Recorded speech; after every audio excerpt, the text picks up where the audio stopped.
Hello children, today we will take Bohr's model for hydrogen atom. Niels Bohr 1913 was the first to explain quantitatively the general features of hydrogen atom structure and spectrum. But this model was unable to explain quantum mechanical approach. We will learn about quantum mechanical approach later. So we will start with postulates of Bohr's model of atom. The drawback of Rutherford's model was position of electron, and in this way Bohr's model was emphasized on position of this electron. So we will start with first, that is position of electron. If the electron is static particle, it is not moving, it will not fall into the nucleus. The reason is that there is two types of forces. First force, that is electrostatic force of attraction between negatively charged particle and positively charged particle, and it is towards the center. It is centripetal force, and the other force is away from the center, that is centrifugal force. Centripetal force is equal to kZe square upon r square, where k is Boltzmann constant, E is charge on electron, r is radius, and Z is atomic number. This is mathematical approach of centripetal force. Next force is centrifugal force, that is away from the center. The magnitude in mathematical form is given by mv square upon r, where m is mass of electron, v velocity, and r is radius. When these two forces, that is towards the center and away from the center, are equal and opposite to each other, then this electron will remain static in this position and it will not fall into the nucleus. Electron is balanced by these two equal and opposite forces, that is mv square upon r is equal to minus kZe square upon r square. Equal, and the sign is opposite to positive sign, so these forces are equal and opposite and electron is balanced. Second postulate of Bohr's model is the electron in hydrogen atom can move around the nucleus in circular path of fixed energy and radius. These paths are known as orbit, stationary states, or allowed energy state. Allowed electron can move in these energy state or path. These orbits are arranged concentrically around the nucleus. Energy of first path is fixed, that is we are writing it E1, and energy of the second path, that is E2, again fixed. Similarly, radius of first energy level is R1 and for second energy level it is R2. So these energy or radius both are fixed for each circular path or orbit or stationary state or allowed energy state. Third postulate is the energy of an electron in orbit does not change with time. If the electron is revolving in the same energy level, then its energy will not change with time. But this electron can move to higher energy level or it can move to lower energy level by absorbing or emitting energy. Children, whenever this electron if the electron is in first energy level, the energy is E1. If this electron absorb the energy, then its energy will increase. Now it will not remain in this fixed energy level. It will go to the another energy level of equal energy of the absorbed energy. So this is the ground energy level for the electron, and it will transfer to higher energy level, that is the excited energy level or excited state for this electron. Similarly, this electron when emit energy, then it will come to lower energy level. So in this way, electron by absorbing or emitting energy can be transferred to higher energy level or lower energy level. This absorption or emission of energy will not be in a continuous manner. It will be in discrete manner or distributed way. That means electron, if it is in first energy level, it will not directly go to fifth energy level. It will go E1 to E2, then E3, E4, E5 and so on. So this absorption or emission of energy will be in discrete way, not in continuous manner. Fourth postulate, the frequency of radiation absorbed or emitted when transition occurs between two energy level differ in energy, that is del E. So the frequency is given as nu is equal to del E upon H. The same relation we are using, E is equal to H nu. Now this time we are taking the frequency of two energy level radiation, that is absorbed or emitted. So frequency we are writing, that is del E by H, where del E is difference in energy of two energy level, that is E2 minus E1 upon H, where E1 energy of lower energy level and E2 is energy of higher energy level. If I take the electron in these energy level, this is the nucleus and the first line is showing first energy level, then second energy level 2 by integer and third energy level, that is 3. So if the electron, suppose it is in second energy level, when it will absorb energy, then it will transfer to higher energy level. So the difference in these two energy level is given by E2 minus E1 upon H, that is the frequency of radiation. Similarly, if the electron will emit energy, then it will excited to lower energy level, and the difference in energy again is given, that is E2 minus E1. This rule, that is nu is equal to E2 minus E1 upon H, it is named as Bohr's frequency rule. Fifth postulate of Bohr's model is the angular momentum of an electron in a given stationary state, that is m electron subscript m electron Vr. This is angular momentum.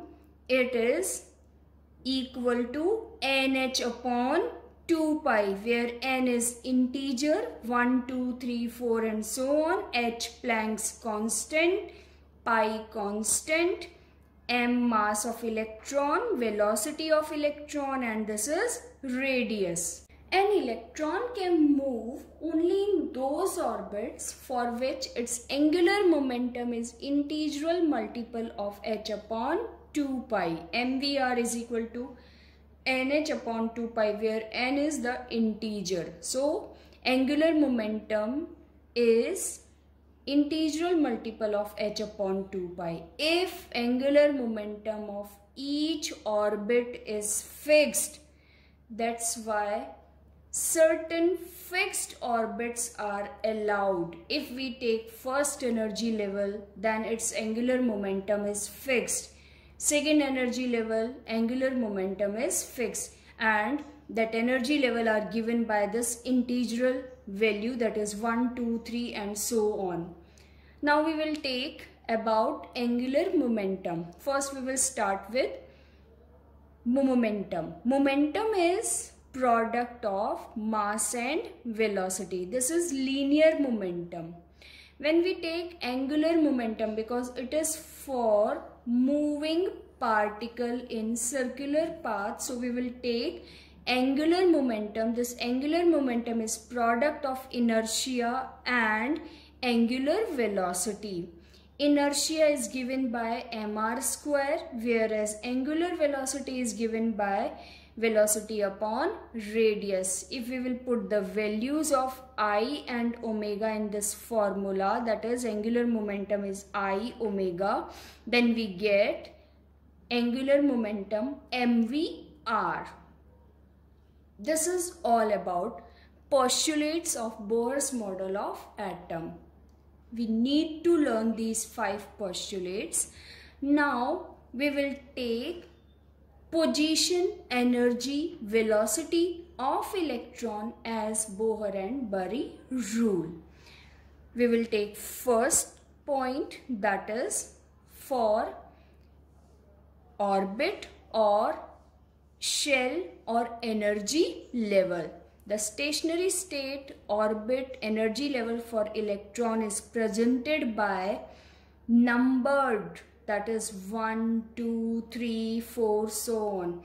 This is the nucleus, and these are the stationary states or shell or orbit or energy levels. We have shown 5 energy levels here, and for first energy level it is number value is 1 and 2, then for second energy level, third, 3 and fourth, 4 and 5, 6, 7, 8 and so on we can write. For first energy level we write K shell, second energy level L shell, third energy level M shell, fourth energy level N shell. These integer number, that is 1, 2, 3, 4, these are principal quantum number that are representing the shell, orbit, stationary state or energy level. Children, we will learn about quantum number separately. Now we will take radii of shell, orbit or stationary energy level or stationary state. We are not deriving any relation because as per NCERT, derivation is not there in your syllabus, but for the hydrogen atom and related one electron system, we have to learn the formula for calculation of radius, velocity and energy. So we are directly writing the formula for one electron system. Children, remember, we are doing it for one electron system. So radius is 0.529 into n square by Z in Armstrong, 52.9 into n square by Z in picometer. If hydrogen atom we are taking, then Z is equal to 1. So radius is 0.529 into n square Armstrong, 52.9 into n square picometer. R is directly proportional to n square. So as n value increases, number of shell increases, radius increases. So electron will be present away from the nucleus. This is the nucleus, first, second, third, fourth and so on. So electron will be present away from the nucleus. That means first energy level radius, second energy level radius, third energy and fourth energy level radius increases. As shell number increases, radius increases. We can prove mathematically. For first energy level for hydrogen atom, radius is 0.529 into 1 square, that is 0.529 Armstrong. For second energy level, we will write n value 2, that is 2 square, 2.116. And for third energy level, it is 4.761 Armstrong. So in this way, R3 is maximum and R1 is minimum. So as n value increases, radius increases. But radius is inversely proportional to atomic number. We will take hydrogen and helium, two different atoms. This time we have taken one electron system we are taking. So radius is given for first energy level for both, that is for hydrogen 0.529 into 1 square upon 1, it will be 0.529 Armstrong. And for helium atom, Z value will change, but the energy level first we are taking for comparison 0.529 into 1 square upon 4, that is 0.264. That means as Z increases, radius decreases. Radius of helium atom first energy level is less than hydrogen first energy level radius. R is inversely proportional to Z, that is atomic number. Now we will calculate radius ratio of first energy level of hydrogen and helium. For hydrogen, that is RH we are writing, and for helium RHE we are writing. We have to calculate the ratio of RH and RHE. Then it will be 0.529 into 1 square upon 1, that is n square by Z. For helium, 0.529 into 1 square by 2, that is n square by Z. So RHE ratio is 2:1. Radius of first energy level of hydrogen is twice than that of first energy level of helium. Next we will take energy of energy level. Energy is given by the formula, that is En, subscript n we are writing, is equal to minus RH, RH is Rydberg constant, into Z square by n square. Z atomic number and n is principal quantum number or shell number. Rydberg constant in joules we are writing, because energy we will give in joules or electron volt. So energy in joules is 2.18 into 10 raised to power minus 18. So for this RH we can write this value in joules. Then energy of energy level is equal to minus 2.18 into 10 raised to power minus 18 into Z square by n square. In electron volt, the energy in joule is divided by charge on electron, that is 1.6 into 10 raised to power 19 coulomb, and this is the energy in joules, 2.18 into 10 raised to power minus 18 joule upon 1.6 into 10 raised to power minus 19 coulomb.